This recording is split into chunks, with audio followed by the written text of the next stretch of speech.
오늘은 욥기 18장 1절에서 21절 말씀을 가지고 아버지와 자녀란 믿음과 사랑의 관계이다. 소제목을 붙인다면은 부모와 자녀 관계는 한숨과 눈물이 있다. 이런 제목을 가지고 함께 은혜를 나누고자 합니다. 빌닷은 욥의 친구입니다. 이미 8장에서 1차 변론을 합니다. 그 변론은 인과응보적 원리, 한문적 뜻입니다만은 그 말은 뭐냐면은 조건적이라는 거예요. 네가 이러면 이러고, 이의 관계 또는 윤리도덕의 법칙, 이걸로 그 특별함을 이제 해석하는 거죠. 근데 우리는 욥이 믿음이 있는 자이고, 믿음이 있다는 것은 하나님이 욥의 운명을 붙들고 있고, 수없이 얘기했잖아요. 카이로스와 크로노스의 이해는 성경을 이해하는 중요한 하나의 메커니즘이에요. 이걸 모르면은 피조물 존재를 모르는 거예요. 반드시 하나님은 우리는 피조물이기 때문에 시간과 공간의 그 역사를 통하여 하나님의 완료된 묵시의 그 완료된 내용물을 우리에게 채워진다는 거예요. 그러니까 욥은 하나님이 그걸 알고 이제 끌고 가고 있는 거예요. 42장까지. 그러나 친구들은 답을 당장 내려서 끌고 가는 과정이 싫다는 거죠. 우리의 가장 큰 시험거리거든요. 지금 옳고 그름 답 내려버려서 편하게 살자는 거죠. 그건 신앙이 아닙니다. 그러나 신앙은 끌고 가야 돼요. 역사를 감당해야 된다는 거죠. 그때 하나님의 목적하심이 우리 안에 채워진다는 거예요. 근데 이제 이 윤리도덕, 이 인과응보적 원리로 답을 내린 이 빌닷은 기분 나쁘죠. 끌고 가는 것이 내 오름이 항복이 안 된 것 같으니까 욥을 이제 강하게 경고한 내용이 바로 오늘 18장의 내용입니다. 2절, 너희가 어느 때에 가서 말의 끝을 맺겠느냐. 그러니까 욥은 주관적인데 복수를 써서 너희가 너 개인 말을 전체처럼 가장해서 항복하지 않는 욥 너 언제까지 너 입 다물래, 이 말을 쉽게 말하고. 3절, 어찌하여 우리가 짐승으로 여기며 부정하게 보느냐. 5절부터 21절까지 악인에게 닥치는 여러 고난을 열거해요. 다시 말하면은 이제 이 빌닷은 욥이 항복하지 않자 여러 가지 단어들을 동원해 가지고 욥을 경고하고 정죄하고 이제 비방합니다. 5절, 악인의 빛은 꺼지고 그의 불꽃은 빛나지 않을 것이요. 6절, 그의 장막 안의 빛은 어두워지고 그 위에 등불을 꺼질 것이요. 여러분 지금 이 내용을 보면은 한마디로 저주를 퍼붓고 있는 거예요. 이제 자기 오름을 가지고 욥을 완전히. 8절, 이는 그의 발이 그물에 빠지고 올감에 걸려들 것이고. 9절, 그의 몸은 올무에 얽힐 것이고. 우리가 마지막 21절, 참으로 불의한 자의 집이 이러하고 하나님을 알지 못하는 자의 처소는 이러하리라. 그러니까 욥이 응답하지 않으니까, 항복하지 않으니까 그 말은 뭐예요? 빨리 답 내리서 길게 가지 말자는 거예요. 같이 함께 감당해야 할 불편함이 나는 싫다는 거예요. 빨리 답 내리라. 근데 성경은 욥을 42장까지 끌고 가야 되거든요. 그러니까 이 답을 가지고 옳고 그름을 가지고 이제 그 경고가 더 높아지고 분명해지고 견고해지죠. 우리의 오름이요, 이게 강하게 되면요 원망으로 나옵니다. 그게 불평으로 나와요. 그게 이제 비난으로 발전합니다.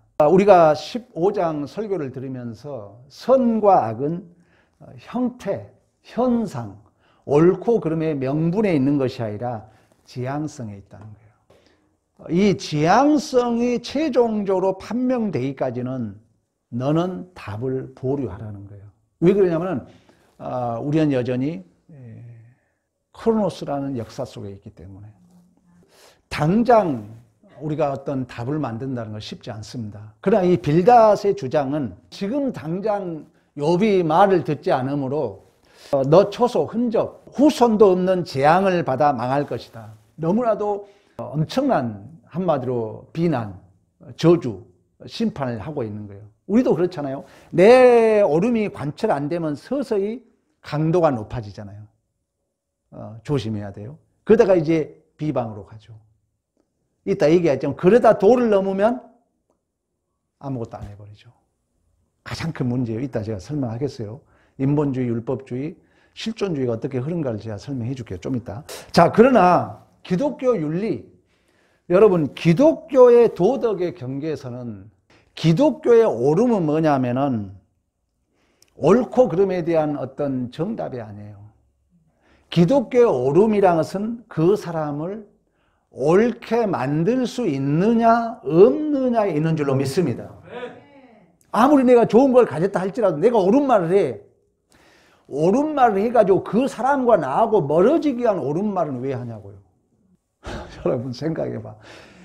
내가 옳다면 그 사람을 내 오른편에 만들기 위하여 우리는 옳은 말을 해야 될 줄로 믿습니다. 의사가 이렇게 진단을 내릴 때 치료하기 위함이지 벌 주기 위함이 아니잖아요. 기독교의 여러분 옳고 그름의 경계선이에요. 근데 우리는 말로 옳았다 틀리다 심판하고 끝나거든요. 그건 기독교가 아닙니다. 기독교의 옳음은 그 틀린 사람을 오른쪽으로 데려와야 된다는 거예요. 그러나 세상은 이 옳고 그름에 대하여 알 수도 없을 뿐만 아니라 옳게 만드는 실력을 가지고 있지 않습니다. 그래서 우리 하나님은 그걸 아시고 우리 인류는 그 비참 그 절망을 아시고 우리를 옳은 대로 쉽게 말하면 구원하기 위하여 독생자 예수 그리스도를 이 땅에 보내신 줄로 믿습니다. 그래서 우리가 사도행전에 보면은 이 영적으로 완료된 이 묵시가 크로노스라는 역사 속에 다시 펼쳐지고 있다는 거예요. 그래서 사도행전에 보면은 이미 예수 그리스도의 십자가의 죽으심과 부활이라는 누가복음에 그 기록된 내용. 그러니까 쉽게 말하면 복음서의 연장선상에 있지만 아직 도래할, 즉 아직 하나님 나라의 완성될 그 사이에 사도행전의 성령 강림이 임합니다. 그러니까 이미 완료되었지만 아직 완료되지 않은 그 중간 속에 우리를 돕는 자로 누가 계신다고요? 보혜사 성령 하나님이 임재한 거예요. 보혜사는 파라클레토스, 우리 곁에서 우리를 도와준 자로, 우리를 이루한 자로 계신다는 거예요. 왜? 우리가 약하기 때문에, 우리가 실패하기 때문에 성령이 신적 확증, 신적 보증으로 우리 안에 내주하셔서 그 성령이 우리에게 원동력이 되어 주신다는 거예요. 성령을 의지하지 않으면은 그 오토바이를 누가 끌고 가야 된다고요? 내가 끌고 가야 돼요. 힘들죠. 그러나 성령을 의지하게 되면 드르륵 그 기계의 힘으로 가는 거예요. 성령 충만함 받기를 축원합니다. 그래서 우리가 로마서에 보면은 우리 인간의 내용을 잘 설명해 주고 있어요. 우리 로마서 7장으로 가봅니다. 18절. 내 소 곧 내 육신에 선한 것이 그하지 아니한 줄 아노니 원함은 내게 있으나 선을 행하는 것은 없도다. 내가 원하는 바 선을 행하지 아니하고 도리어 원하지 아니한 바를 행하는도다. 이 말은 뭐냐면은 내 안에 선과 악이 있다는 것을 분별하는 지식은 있어요. 성경은 특별 계시기 때문에 이미 택자를 향해서 준 거예요. 여러분들도 마찬가지예요. 선과 악을 알아요. 근데 나는 행할 실력이 없다는 것을 여러분이 알아야 돼요. 근데 우리는 이걸 모르면은 그 아는 지식으로 옳았다 그렇다만 말로만 표현할 수 있다는 거예요. 지금 로마서 얘기입니다. 자, 7장 22절로 가봅니다. 22장. 내 속사람으로는 하나님의 법을 즐거워하되 나는 선을 행하고 싶다는 거예요. 그러나 23절 내 지체 속에 다른 한 법이, 이 악한 법이 아직도 있죠, 우리 안에. 내 마음을 법과 싸워 내 지체 속에 있는 뭐의 법으로? 제2의 법으로 나를 사로잡아 가는 것을 보는도다. 오라 나는 공고한 사람이로다. 이 사망의 몸에서 누가 나를 말아 건져내라.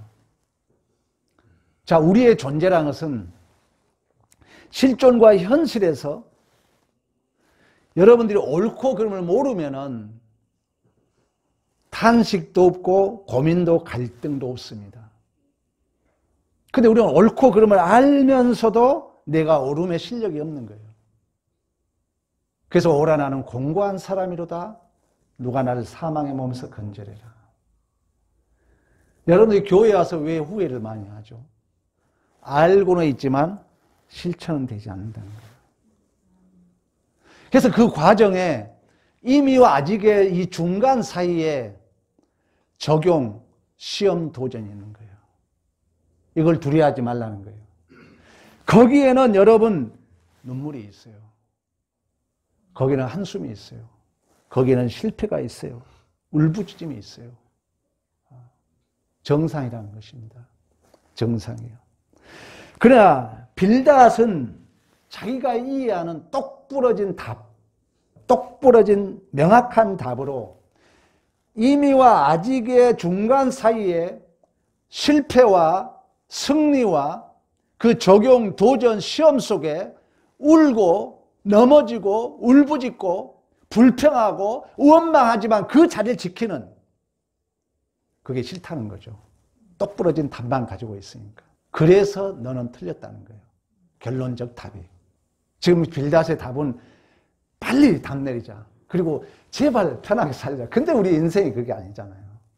여러분 자식과 살아보세요. 부부간에 살아보세요. 그래서 욥은 야 너희들이 그런 정해진 답은 나도 안다는 거예요. 대답하는 인생이 되지 말고 질문하는 인생이 되어라. 대답하는 인생은 편합니다. 그 사람은 평생 종으로 삽니다. 왜? 그 사람은 평생 창의가 없으니까 남의 물건 띄다 파는 종 생활만 하는 거예요.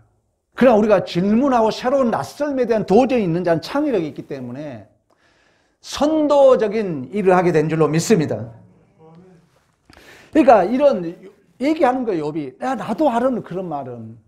여러분 가장 큰 상처가 뭔지 아세요? 심리학에서는 페르소나예요. 페르소나는 뭐냐? 이미 정해진 규범. 여기 여러분들이 갇히면요, 여러분 상처만 쌓입니다. 여러분, 우리가 진리를 알지니 진리가 너희를 자유케 한다잖아요. 그러면 진리를 안다. 진리가 안다는 것은 단순하게 지식으로 아는 게 아니라 그 진리를 내가 선택할 수 있는 실력이에요. 진리를 알고 진리가 너희를 자유케 한다는 것은 그 선택한 진리에 대해서 내가 정말 희생할 수 있느냐. 운전을 빨간불, 파란불 운전 알고 있어요. 면허증 땄어. 그러면은 운전할 수 있는 실력까지를 진리라는 자유로 한다는 거예요. 그럼 우리는 스스로 못 한다는 거예요. 그래서 예수 그리스도를 보내셨고 이미와 아직의 중간 사이에 그걸 교회 역사라고 그래요. 우리를 돕는 자로 누구를 보내주셨다고? 보혜사 성령 하나님을 보내주신 줄로 믿습니다. 근데 이걸 모르고는 빌닷은 지금 당장 답을 내려서 그 이미와 아직의 중간 사이에 한숨 눈물 비참 원망 불평도 좋아요. 그걸 감당하기 싫다는 거예요. 그 낯선 게 싫다요 나는. 그래서 난 옳고 그럼 난 틀에 나만 그냥 살겠다는 거예요. 이건 그 존재가 없는 거죠. 그건 아니라는 거예요. 자연주의, 실존주의, 인본주의, 율법주의에 대해서 설명을 합니다. 잘 들으세요. 자, 실존주의는 자연주의에서 나옵니다. 쳇바퀴 도는 거예요. 쳇바퀴 돌면 편하죠. 근데 이게 발전하면 이제 율법주의, 인본주의로 빠져요. 이 사람은 어떻게 되냐. 옳고 그름, 인과응보적 울타리를 딱 쳐놓죠. 이제 울타리를 딱 쳐놔가지고 이제 불편하죠. 넘어가기도 싫고 넘어오기도 싫죠. 그러나 여러분 신앙은요. 십자가를 지는 복된 기회는 지지난주 설교 기억나죠? 배신이라는 단어는 여러분 예수가 품고 있는 단어입니다. 틀림이란 단어는 예수가 품고 있는 단어예요. 우리 기독교가 문학보다 못한 것은 여러분 잘못 배워서 그래요. 전부 단순한 설교만 들어놓으니까. 아니에요. 배신, 슬픔, 아픔, 눈물, 한숨, 틀림, 억울함, 예수가 품고 있는 단어예요. 그러면 그 자리에 내가 십자가를 질 수 있는 그 명예로운 기회를, 인본주의, 율법주의는 이 과거적 어떤 사건, 이 상처, 옳고 그름의 이 틀이, 이 선이 넘기 싫으니까 그 다음으로 넘어가야 할 것을 포기하는 거죠. 그래서 저는 여러분들에게요, 우리 교인들 이런 말을 하고 싶어요. 오해하지 마요. 회개를 길게 하지 말아라. 왜? 계속 옛날 일 회개만 하고 있어. 아니, 지금 더 넘어가야 된다니까요, 여러분.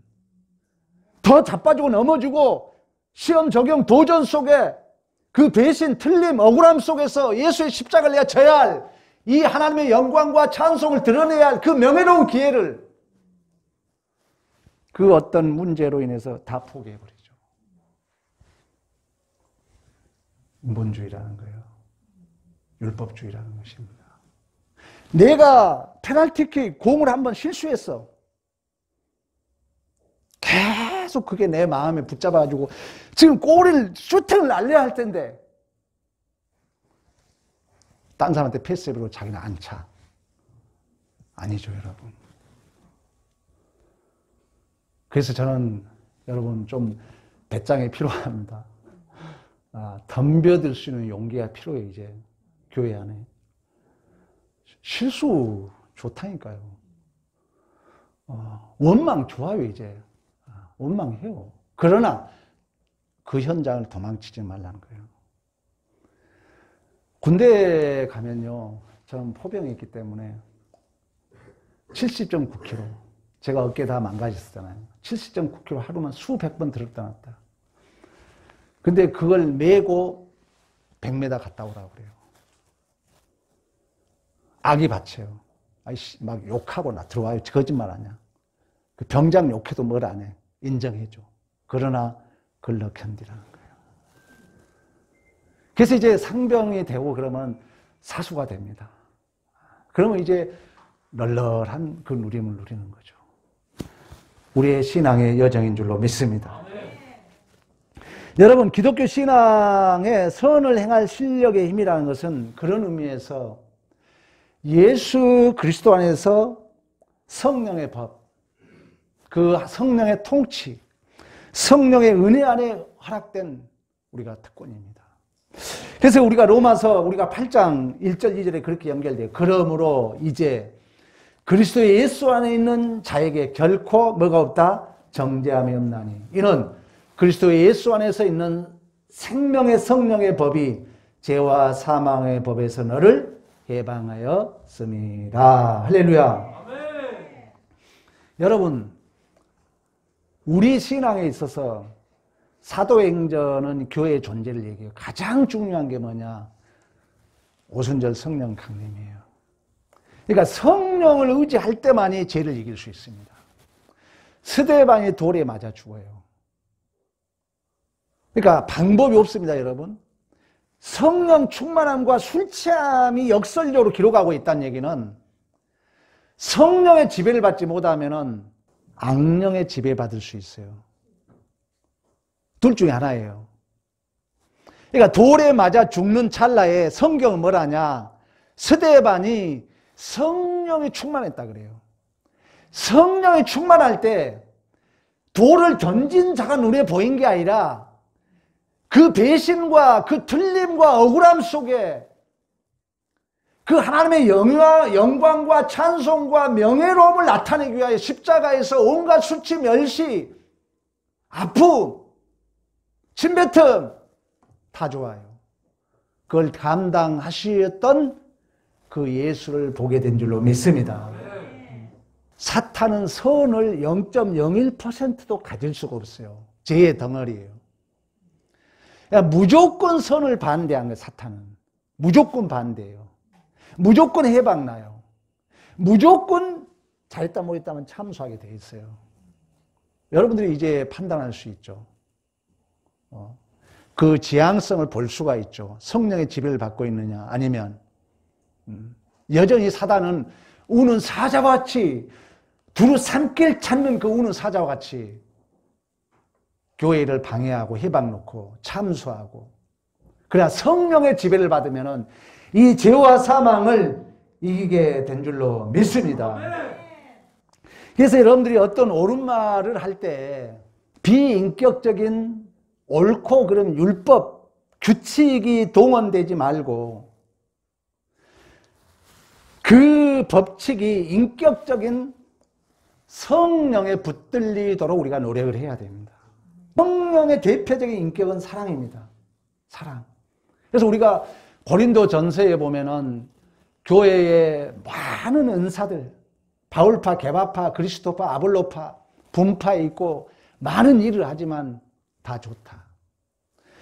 너희가 설사 천사의 말을 할지라도, 너희들이 모든 것을 움직이고 모든 것에 어떤 지식 알고 산을 옮길 만한 믿음이 있을지라도, 내 모든 것을 불살고 내 모든 것을 구제한다 할지라도 사랑이 없으면 아무 유익이 없는 줄로 믿습니다. 그래서 기독교의 힘이라는 것은 물리적 힘이 아니라 고급한 어떤 지성을 갖는 게 아니라 사랑입니다.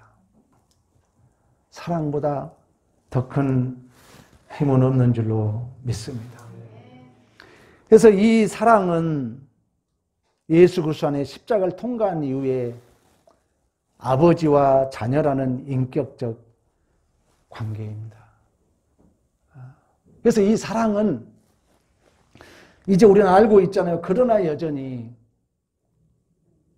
이 중간 사이에 완료되는 그 사랑의 완성은 아직 미완료 시점에 있기 때문에 가장 중요한 것은 기다림이에요. 그래서 욥기가 이처럼 이제 오늘 본문의 사랑으로 이야기되는 것은 결국 자식 만들기의 프로젝트에 있다. 그 자식 만들기의 프로젝트의 가장 중요한 것은 믿음과 사랑인 줄로 믿습니다. 그러니까 욥은 이제 이미와 아직의 중간 사이 속에서 가장 중요한 게 도전입니다. 적용, 시험.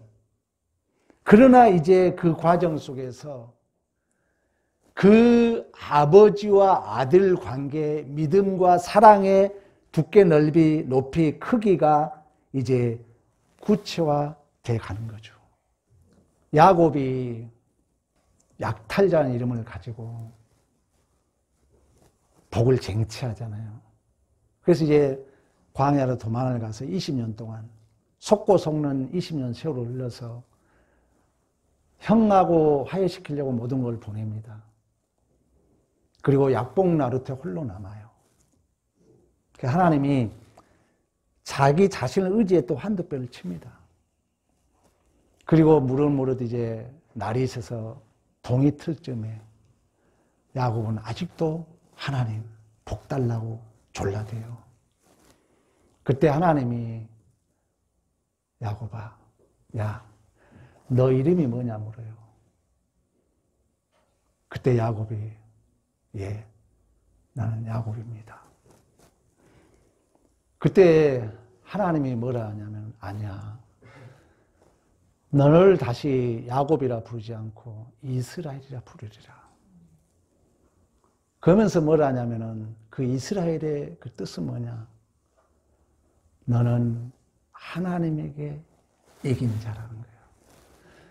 그걸 좀 더 해석하면 설교를 들은 분은 알아요.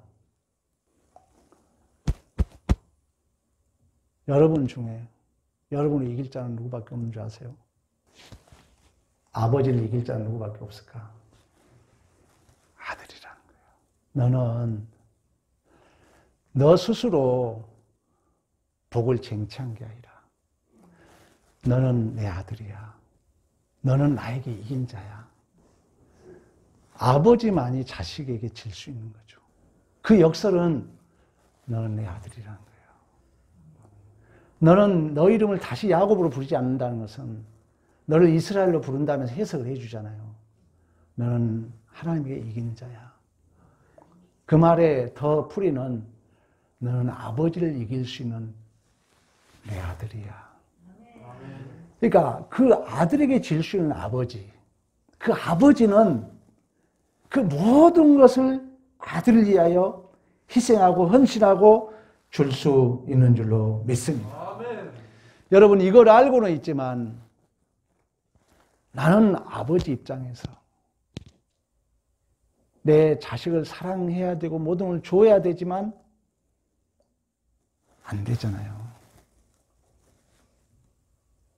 또 여러분들은 자식으로서 그 아버지가 내가 아버지를 이길 수 있을 정도로 아버지는 나에게 질 정도로 아버지는 나에게 모든 걸 주셨지만 그 은혜 나는 갚을 길 없잖아요. 그래서 우리의 삶의 여정에는 오라 나는 공고한 사람이로다 이 실패, 이 죄책감, 이 갈등, 이 탄식, 이 울부짖음이 있다는 것입니다. 그러나 이제 시간을 감당하게 되면 니도 결혼해서 자식 낳아봐라. 그때 부모의 마음을 알듯이 청년 시절을 거쳐서 결혼 시절을 거쳐서 자식을 낳고 그도 어머니가 되고 아버지가 될 때까지 기다리라는 것이 욥기 주제라는 거예요. 그 원망, 그 갈등, 그 죄책감, 그 불평, 너가 친구냐? 네가 공동체냐? 견디고 참고 끝까지 가라는 거예요. 욥기 주제가. 그러나 우리는 시험이 많이 들어요. 빨리 답을 내려서 원망도 없고 불평도 없고 탄식도 없고 울부짖음도 없었으면 하는 것이 우리들의 쉽게 가고자 하는 신앙이죠. 그 말이 틀렸다는 것이 아니라 그건 정답은 아니라는 거예요. 욥기 주제입니다. 그래서 친구들은 이렇게 옳은 말을 하고도 틀렸다는 것은 방금 말씀했던 것처럼 단순하게 옳고 그름으로써 당장 답을 내린 것이 아니라 그 너머에 오라나는 공고한 사람이로다. 그 죄책감, 그 불평, 그 원망, 그 탄식, 그 울부짖음, 그 길을 가야 하는 것을 너는 맡고 있기 때문에 너는 틀렸다는 거예요. 그래서 여러분들이 교회 안에서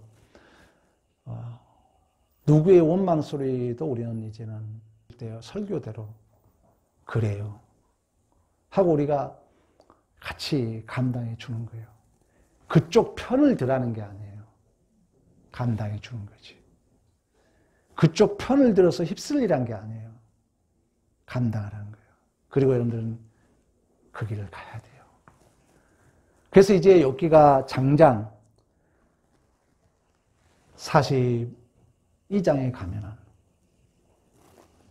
말씀만 들었던 그 하나님을 눈으로 보게 된 줄로 믿습니다. 아멘.